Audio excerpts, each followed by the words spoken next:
Today we get to cover a fun topic: what makes diamonds sparkle, or what cut creates the best sparkle in a diamond. I'm Elizabeth Smith. I am a second generation here at Oliver Smith Jeweler, and I'm here today with my sister Corinne, and she's a graduate gemologist, and she's going to answer all of our diamond questions. So let's start it off with diamond sparkle. What causes a diamond to sparkle? So it's actually basic math. Basically, when the light enters the stone, it's going to bounce off each side of the stone. It's going to bounce back at your eye. So that's what's going to give you the sparkle and the fire that you see. Right, and that's why cut comes into it, right? So what cut of diamond causes the best sparkle? So you're going to get the best sparkle out of your round brilliant cut. There was a mathematician in 1919, and he came up with the perfect proportions to give us that best fire back at your eye.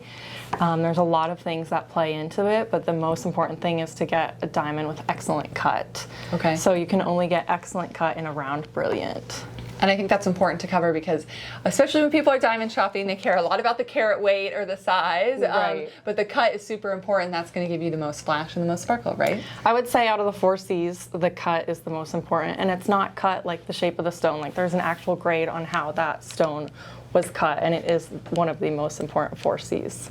All right, so you're about to spend all this money on a diamond. You want it to sparkle and look the best, which means the cut has to be the best. What should you be looking for in the cut? So to get excellent cut, there's 3 factors that go into it.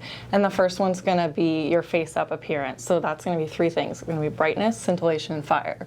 Brightness, everything's going to be looking down at the stone. So you want to see white flashes at you. The second thing is scintillation. So are those white flashes, are they evenly distributed throughout the stones, or are there black spots coming out? Is there colors coming out of one side of the stone and then black spots? You don't want that. You want it evenly distributed. And then fire is going to be, are you seeing all those colors of the rainbow, or are you just seeing a couple colors? Are you seeing black spots again? That's your face-up appearance. The second thing is design. So that kind of gets into more the cutter side.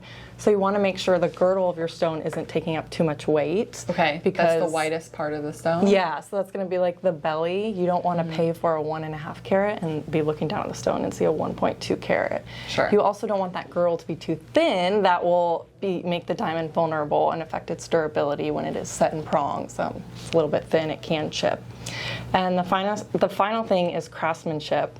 So what is like the overall quality of the diamond? Did the cutter polish the surfaces well and the facets?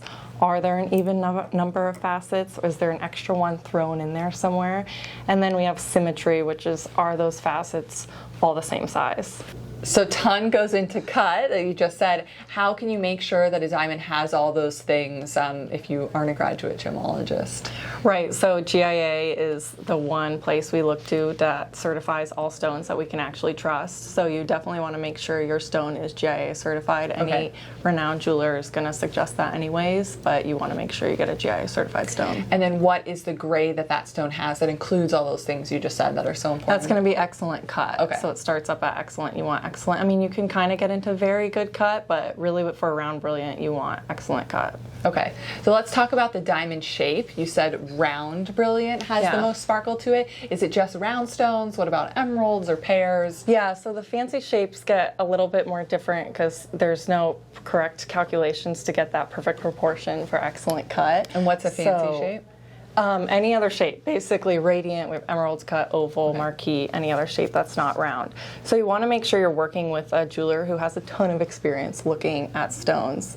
You also want to make sure those stones are GIA certified, like I said before. But they want to, how is that face-up appearance again? Are they seeing even flashes? A lot of times with the ovals and the marquees, you're going to get that bow tie effect. Okay. Which is a black bow tie that can appear in the middle of the stone just because of the cut. Okay.